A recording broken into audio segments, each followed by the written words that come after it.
All right, let's dive into one of the most chilling legends the internet has ever coughed up, the Russian sleep experiment. Now, we know it's a creepypasta, basically internet folklore, but its power, oh man, its power is how it taps into these deep, primal fears we all have. Fears about science gone wrong, what happens when we don't sleep, and, maybe the scariest of all, what kind of darkness we're keeping locked away inside ourselves. So, let's peel back the layers of this absolutely terrifying story. So picture this, the late 1940s. It's the perfect backdrop, right? You've got Cold War paranoia everywhere, a sense that science is pushing boundaries, maybe without any ethics. The whole premise is just so brilliantly simple and deeply unsettling. A top-secret experiment with human subjects that just goes catastrophically, horribly wrong.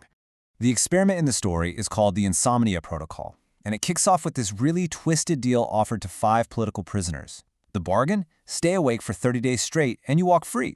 And to help them do it, the scientists are just going to pump this experimental stimulant gas into their sealed chamber. What could possibly go wrong? 30 days. Just let that number sink in for a second. We're not talking about pulling an all-nighter for finals. We're talking an entire month without a single moment of sleep. That number, it's not just a goal. It's the ticking clock on their sanity. It's the trigger for every bit of horror that's about to unfold. And you know, the descent into total madness, it happens fast. Frighteningly fast. It starts out looking almost normal, but then it just spirals into paranoia, then raw animalistic screaming, and finally, it gets so bad the researchers have to intervene. The first real cracks in their minds show up just 5 days in. So yeah, that period between day 5 and day 9, that's where everything truly, and I mean truly, starts to come apart at the seams. This is where the psychological pressure just shatters them, and quiet, paranoid whispers start to give way to blood-curdling screams. I mean, for the first few days, you'd almost think this was manageable. The subjects are talking, they're sharing stories, acting like a group. But then, bam, day 5 hits, and it's like a switch flips. All the friendly conversation just stops. Instead, they start whispering into the microphones, trying to rat each other out to the researchers, turning on one another to try and save their own skin. The paranoia had officially taken over the room. And you got to imagine the scientists themselves are watching this, just wrestling with this question. Is this a direct side effect of the gas? Is it warping their brains? Or is this just what happens when you subject a human mind to the pure torture of sleep deprivation? They had no idea. Then, on day 9, the paranoia gives way to something so much worse. One of the subjects just starts to scream, and he doesn't stop. He screamed nonstop for 3 solid hours. Can you even imagine that sound, just pure unending agony? He screamed with so much force for so long that he physically shredded his own vocal cords. The only reason he stopped is because he literally couldn't make a sound anymore. And the creepiest part? The others didn't even react. They just kept on whispering. So after that horrifying outburst, the chamber went completely silent. For 3 whole days, the microphones picked up nothing. At first, the researchers thought maybe the mics were broken, but pretty soon, they started to realize this quiet was something profound, something unnatural and very, very wrong. Okay, so we're at day 15, and by now the silence is way more terrifying than the screams ever were. The researchers just can't take it anymore. They decide to break their own rules. They're going to intervene. They're getting ready to open that chamber for the first time in 2 weeks. They were pretty sure they were going to find 5 dead bodies. So before they went in, they decided to try the intercom, just hoping to get any kind of response, any sign of life.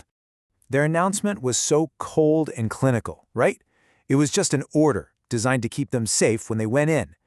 They were probably expecting compliance, or more likely just more of that chilling silence. But what they got back wasn't silence. It was a single voice from inside the chamber. And it was calm. Way too calm. And it delivered a message that was just utterly terrifying. We no longer want to be freed. The whole reason they were in there, their freedom, it didn't matter anymore. Something else did. When they finally breached the chamber, the scene was just an absolute nightmare. 4 of the 5 were still alive, somehow, but they were monstrously mutilated. They had been ripping off and eating their own flesh. These survivors, they fought back against the soldiers with this insane strength, begging, screaming to be sealed back inside with the gas. Okay, so this leads us to the story's really haunting final revelation. After the survivors are finally subdued, one of the lead researchers confronts the last living subject. He just needs to understand what this experiment has created. He goes up to one of the survivors, who despite his horrific injuries, seems completely lucid, and he asks the only question that matters anymore. What are you?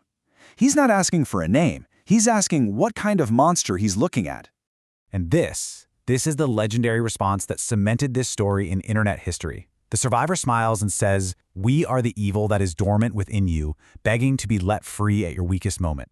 We are what you hide from yourselves every night in your beds." In their minds, they haven't been broken, they've been liberated.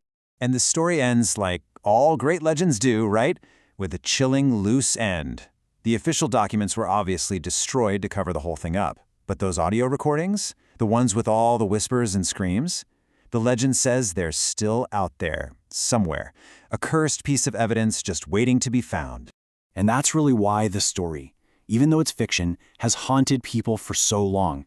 It leaves you with this awful, lingering question that taps right into a primal fear.